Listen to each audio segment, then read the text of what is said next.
नमो अर्हन्ताणं नमो सिद्धाणं नमो आयरीयाणं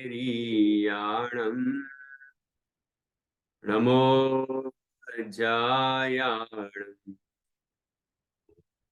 वे सव्यसाहुणम्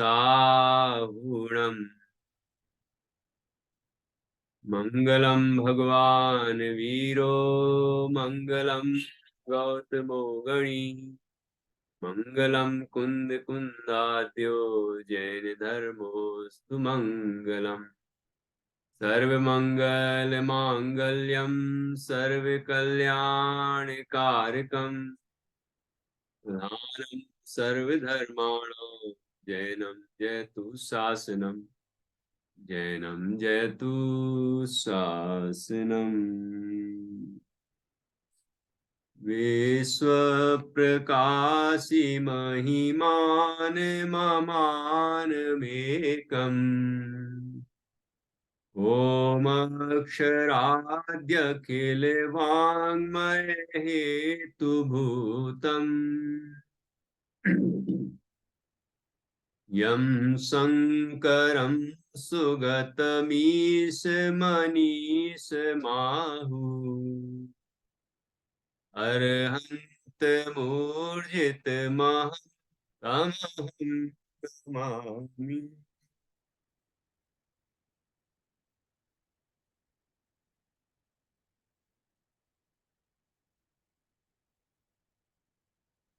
आज हम सभी के सौभाग्य का विषय है। कल हमने पंचास्तिका संग्रह परमागम पूर्ण किया और आज से हम आचार्य योगेंदु देव द्वारा रचित अमृताशीति ग्रंथ प्रारंभ कर रहे हैं। अमृताशीति, अमृत प्लस अशीति। अशीति का हिंदी में अर्थ होता है 80, 80। अमृत से भरे हुए जो 80 श्लोक हैं इस ग्रंथ के अंदर, इसलिए इसका नाम अमृताशीति है। और अमृत का अर्थ एक और होता है, जो अमृतत्व को प्रदान कर दे वो अमृत, अर्थात जीव पुनः जन्म मरण ना करे, मृत्यु पर विजय प्राप्त करा दे, मृत्युंजय, वो अमृत है। ऐसे इस ग्रंथ के अंदर जो रहस्य भरे हुए हैं आचार्य ने संक्षेप में 80 श्लोकों के अंदर, उससे यह जीव जन्म मरण का अभाव कर देगा। इस ग्रंथ के अंदर जो विषय है बड़ा गजब का है। मुख्यतः ये ध्यान का ग्रंथ है। ध्यान और जैन योग भी बोलते हैं, जैन योग का ग्रंथ है, ध्यान का ग्रंथ है, जैन साधना किस तरह से होती है, ये सब इसके अंदर बताया गया है। समाधि क्या होती है, समाधि समता कैसी होती है, ठीक है, ये सब स्वरूप इसके अंदर बताया है। और कुछ मंत्र पदों के द्वारा भी ध्यान करने की विधि बताई जाएगी। और प्रारंभ में बड़ा गजब का विषय है। इसके अंदर मंगलाचरण करने के बाद जो आचार्य ने कोमल संबोधन किया है बड़ा गजब का है। और आचार्य कहते हैं कि अरे भ्रात, कहाँ जा रहे हो?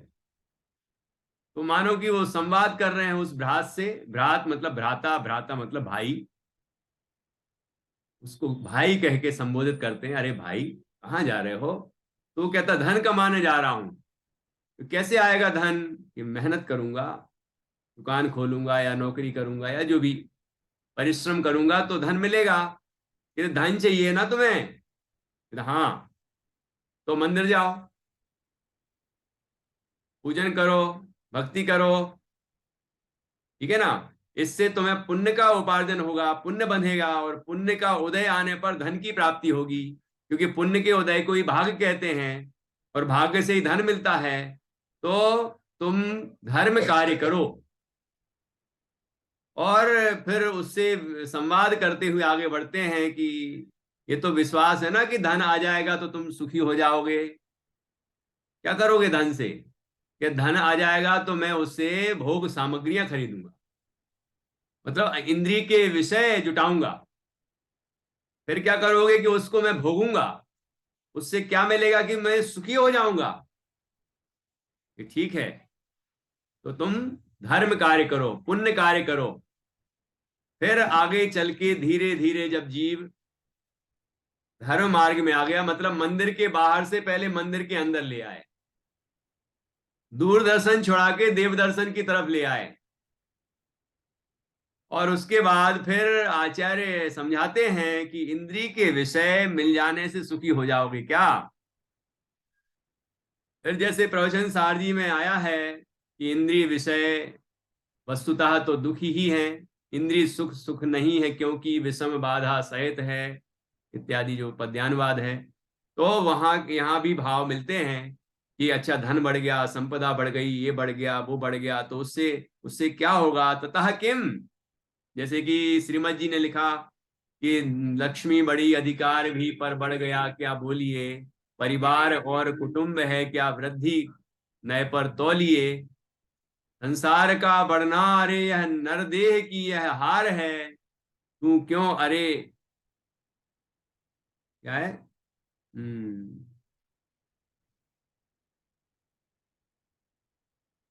नहीं एक क्षण इसका नहीं तुझे एक क्षण तुझको अरे इसका विवेक विचार। एक विचार।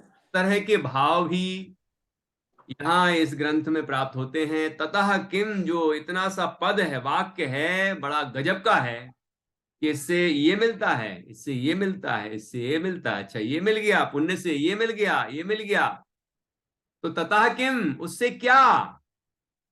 और फिर वास्तविक सुख की तरफ ले जाते हैं आचार्य।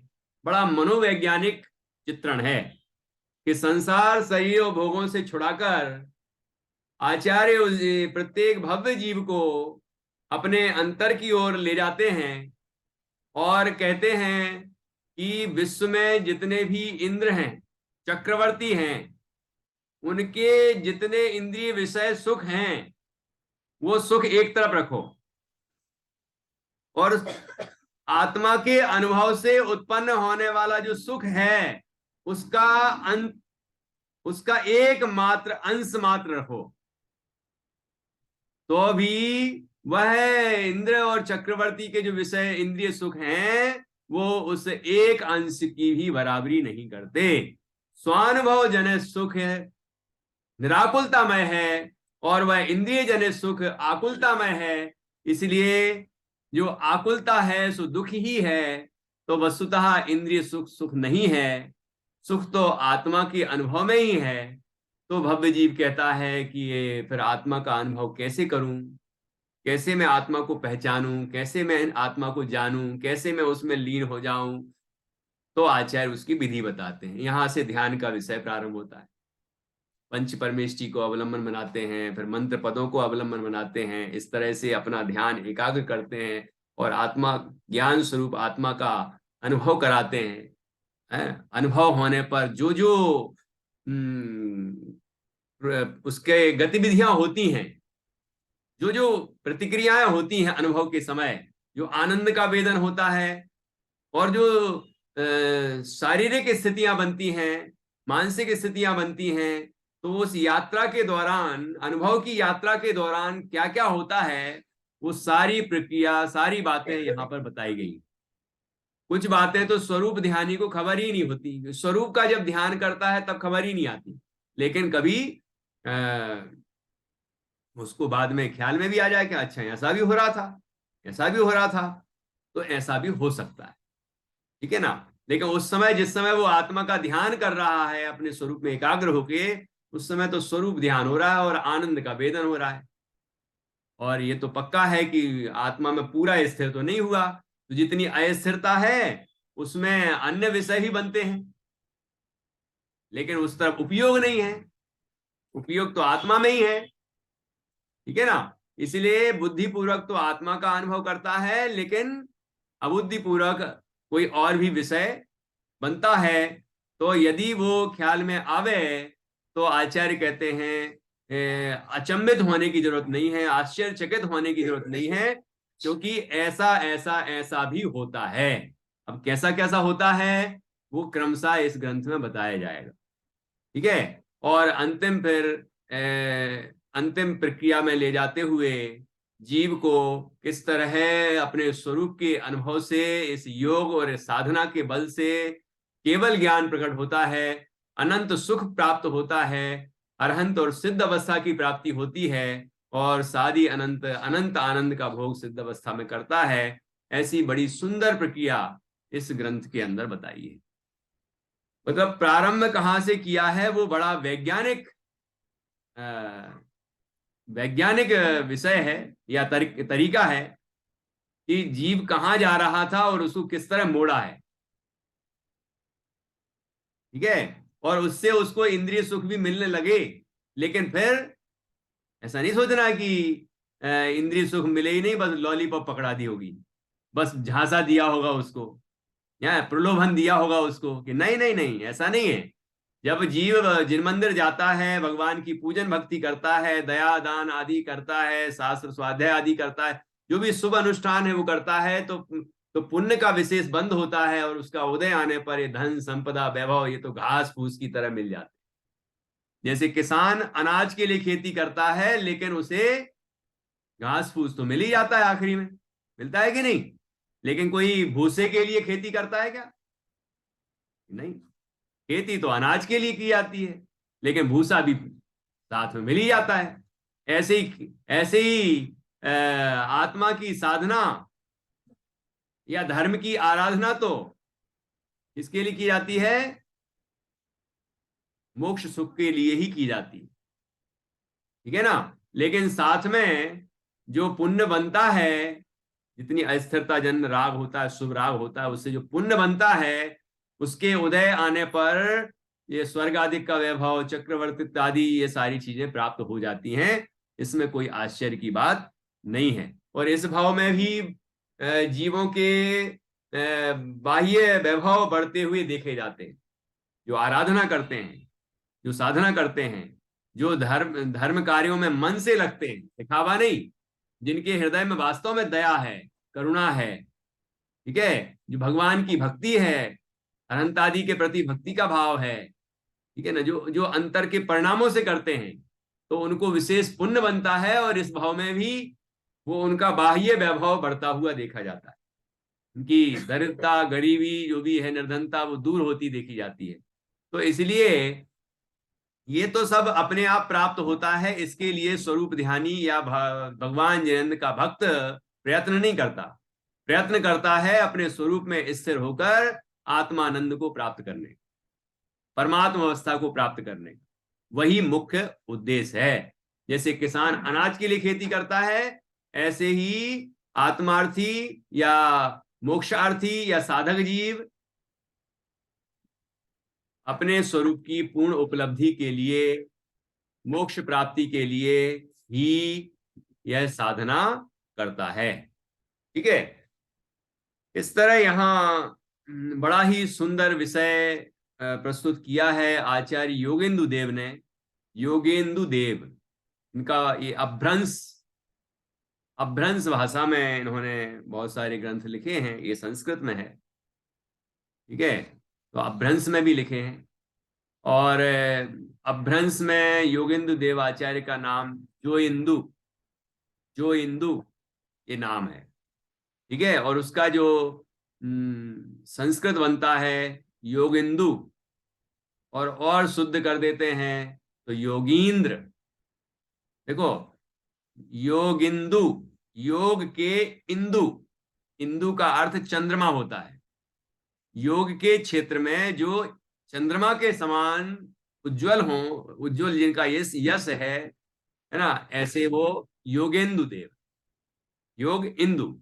और योगींद्र, तो योग इंद्र, योग करने में जो इंद्र के समान है, मतलब योगियों में जो श्रेष्ठ है वो योगींद्र है।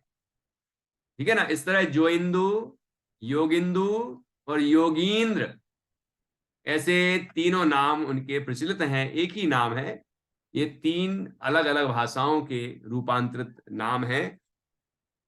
तो आचार्य योगेंदु देव का रचा हुआ ये ग्रंथ है। और इस ग्रंथ के अतिरिक्त उनके जो बहुत प्रसिद्ध ग्रंथ हैं वह भी यहाँ पर बताए गए हैं। उनके दूसरे ग्रंथ आपने कोई दूसरे ग्रंथ भी पढ़े होंगे, यहाँ पर उनके नाम भी दिए गए हैं, जैसे कि योग सार, उनके ही नाम से योग सार, योगेंदु है ना, योग सार ऐसा ग्रंथ है। और परमात्म प्रकाश, परमात्म प्रकाश ग्रंथ है, योगसार ग्रंथ है, निजात्माष्टक ग्रंथ है, और ये अमृता सीति ग्रंथ है। इस तरह से 4 ग्रंथ उनके उपलब्ध होते हैं। और बहुत सुंदर ग्रंथ हैं सभी, जितने भी दार्शनिक ग्रंथ हैं, आध्यात्मिक ग्रंथ हैं, और उनमें मुख्य रूप से ध्यान और योग की चर्चा है। तो जैन योगी इनको कहते हैं, ये जैन योग विद्या को इन्होंने विशेष रूप से महत्व दिया। किस तरह से योग करते हैं, साधना करते हैं, आसन आदि करते हैं, और कैसे स्वरूप साधना द्वारा कैसे केवल ज्ञान प्राप्त करते हैं, मोक्ष की प्राप्ति करते हैं, ये सब इनके ग्रंथों में प्राप्त होता है।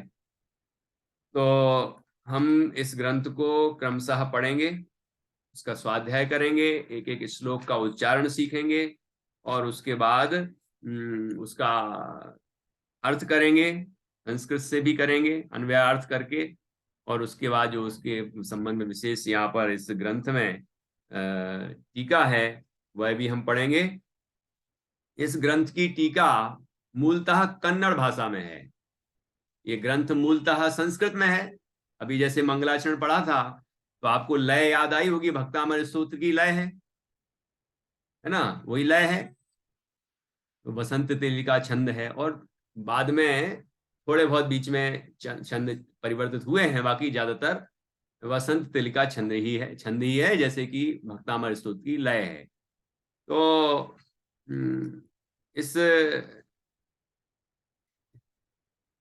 इसकी जो टीका है वह कन्नड़ भाषा में, मूलतः कन्नड़ में, और कन्नड़ भाषा का हिंदी अनुवाद किया हुआ है। तो वो भी हम यहाँ पर पढ़ेंगे। और कन्नड़ जब पढ़ते हैं उसको, तो उसमें बहुत सारे शब्द संस्कृत के मिलते हैं, मतलब संस्कृत जैसी लगती है, ऊपर से देखने में संस्कृत ही लग रही है, लेकिन जब पढ़ते हैं तो वो अलग ही भाषा है। क्योंकि संस्कृत भाषा तो सभी भारतीय भाषाओं में समाहित है, और संस्कृत प्राकृत ये प्राचीन भाषाएं हैं। तो जो कन्नड़ तमिल वगैरह भाषाएं हैं, इनमें आपको बहुत सारे शब्द इनके मिल जाएंगे। तो ये कन्नड़ भाषा में ये ग्रंथ है, मतलब टीका है, और इसका हिंदी अनुवाद है, और उस पर भी विशेष टिप्पणियां की गई हैं। और इसका संपादन किया है डॉक्टर सुदीप जैन, जो हमारे पंडित टोडरमल स्मारक ट्रस्ट से जो पहले बैच के विद्यार्थी रहे, उन्होंने इसका संपादन किया है, और अनुवाद भी उन्होंने किया है। इस तरह से ये बड़ा ही सुंदर ग्रंथ है और प्रामाणिक ग्रंथ है, और इसके अनुसार हम अपना उपयोग इस तरह का बनाएं, या अपनी साधना इस तरह की करें कि जिससे कि हमें भी आत्मिक सुख प्राप्त हो और परमात्मा दशा की प्राप्ति हो। तो सबसे पहले यहाँ श्रीमद् योगेंदु देव विरचिता अमृता सीति टीकाकार का प्राक कथन। तो प्राक कथन में ये कन्नड़ भाषा में ही है, लेकिन लिपि, बच्चे समझते होंगे भाषा और लिपि में क्या अंतर है। जैसे हिंदी संस्कृत वगैरह की जो लिपि है वो देवनागरी लिपि कही जाती है, देवनागरी है। और इंग्लिश की जो लिपि है वो रोमन लिपि है। लेकिन आप देखा है व्हाट्सएप करते हैं लोग तो हिंदी बोलते जाते हैं, लेकिन लिपि उसकी कौन सी लिखते हैं, हैं, उसकी लिपि रोमन लिख देते हैं। मतलब जो कीबोर्ड होता है तो वो वही चलाते हैं। आज हमारी अमृता सीति ग्रंथ की कक्षा प्रारंभ हो रही है, तो आज ए जे ऐसे ऐसे आएगा। तो लिपि तो वही चल रही है रोमन, लेकिन लिखा है वो हिंदी में। भाषा हिंदी है, लिपि लिपि रोमन है। ख्याल में आया? ऐसी यहाँ भाषा तो कन्नड़ है, लेकिन उसकी लिपि देवनागरी ही है। देवनागरी लिपि है टीका की। मूलता तो कन्नड़ में ही थी, है ना, लेकिन हमें पढ़ने में आ जाए इसके लिए यहाँ पर उसको देवनागरी में लिखा गया है। ठीक है ना? तो अपन पढ़ते हैं, देखिए यहाँ पर भूतार्थ वाचनम विज्ञात जगत्रय ननरहन नेनेदाम चिज्योति रूप मन मम मनमृता शीतेय कर्नाट वृत्तीय विरचि सुवे। ऐसे कुछ कुछ शब्द संस्कृत के लग रहे थे ना, लेकिन है वो कन्नड़। तो ये जैसे नेने दाम ऐसे और कर्नाट वृत्ति लिखा ही है आखिरी में। कर्नाट वृत्ति अर्थात कन्नड़ भाषा में टीका है ये। वो प्राचीन कन्नड़ है ये। ठीक है ना? आधुनिक कन्नड़ नहीं है, प्राचीन कन्नड़ है। तो इसका अर्थ यहां दिया है खंडान्वय में। ये टीका